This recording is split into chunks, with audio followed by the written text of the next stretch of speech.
லூக்கா நற்செய்தி அதிகாரம் 4. இயேசு சோதிக்கப்படுதல். இயேசு தூய ஆவியால் ஆட்கொள்ளப்பட்டு யோர்தான் ஆற்றை விட்டு திரும்பினார். பின்னர் அவர் அதே ஆவியால் பாலை நிலத்துக்கு அழைத்துச் செல்லப்பட்டார்.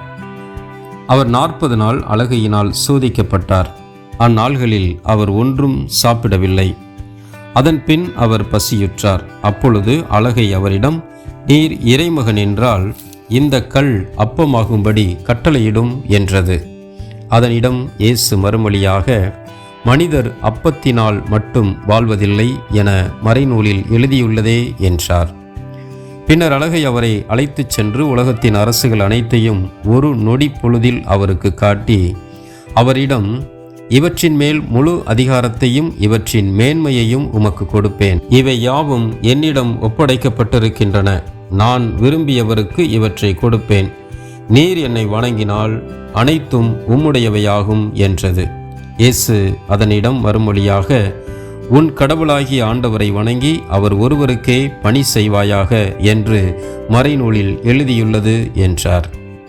பின்னர் அது அவரை எருசலேமுக்கு அழைத்துச் சென்று கோவிலின் உயர்ந்த பகுதியில் அவரை நிறுத்தி, நீர் இறைமகன் என்றால் இங்கிருந்து கீழே குதியும். உம்மை பாதுகாக்கும்படி கடவுள் தம் தூதருக்கு உம்மை குறித்து கட்டளையிடுவார் என்றும், உமது கால் கல்லில் மோதாதபடி அவர்கள் தங்கள் கைகளால் உம்மை தாங்கிக் கொள்வார்கள் என்றும் மறைநூலில் எழுதியுள்ளது என்றது.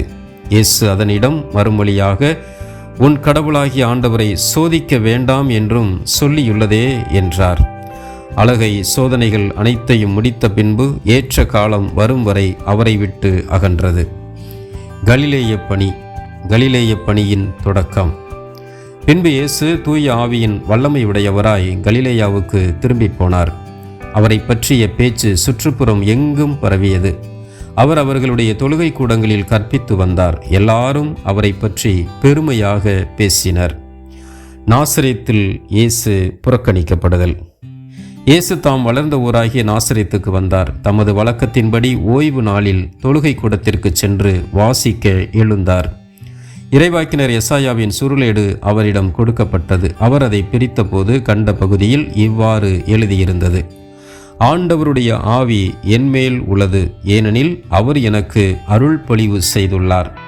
ஏழைகளுக்கு நற்செய்தியை அறிவிக்கவும், சிறைப்பட்டோர் விடுதலை அடைவர், பார்வையற்றோர் பார்வை பெறுவர் என முழக்கமிடவும், ஒடுக்கப்பட்டோரை விடுதலை செய்து அனுப்பவும், ஆண்டவர் அருள் தரும் ஆண்டினை முழக்கமிட்டு அறிவிக்கவும் அவர் என்னை அனுப்பியுள்ளார். பின்னர் அந்த ஏட்டை சுருட்டி ஏவலரிடம் கொடுத்துவிட்டு அமர்ந்தார். தொழுகை கூடத்தில் இருந்தவர்களின் கண்கள் அனைத்தும் அவரையே உற்று நோக்கி கொண்டிருந்தன. அப்பொழுது அவர் அவர்களை நோக்கி, நீங்கள் கேட்ட இந்த மறைநூல் வாக்கு இன்று நிறைவேறிற்று என்றார். அவர் வாயிலிருந்து வந்த அருள்மொழிகளை கேட்டு வியப்புற்று, இவர் யோசேப்பின் மகன் அல்லவா என கூறி எல்லாரும் அவரை பாராட்டினர்.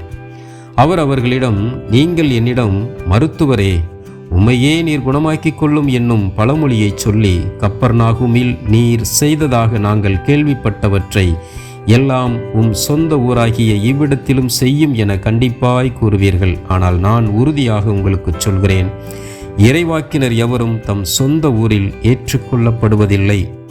உண்மையாக நான் உங்களுக்கு சொல்கிறேன், எலியாவின் காலத்தில் 3½ ஆண்டுகளாக வானம் பொய்த்தது, நாடெங்கும் பெரும் பஞ்சம் உண்டானது.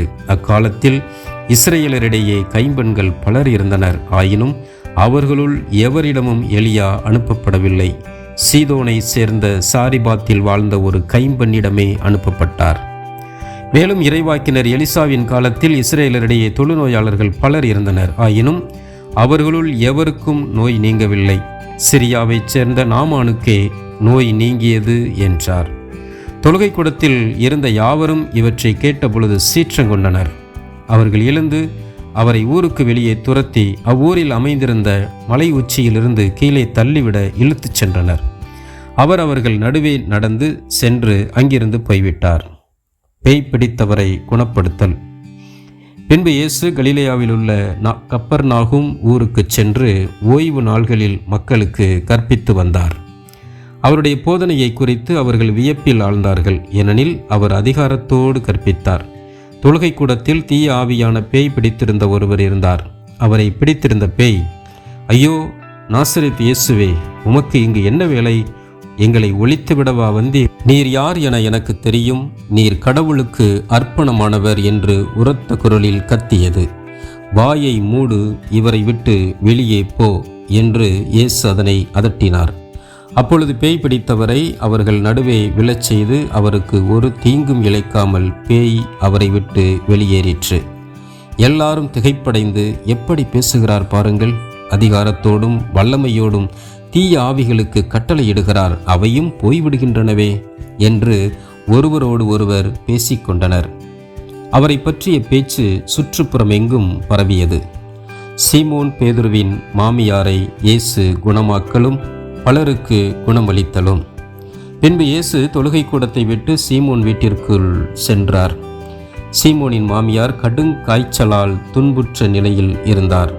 அவர்கள் அவருக்காக இயேசுவிடம் வேண்டினார்கள். இயேசு அவர் அருகில் சென்று காய்ச்சலை கடிந்து கொள்ள அது அவரை விட்டு நீங்கிற்று.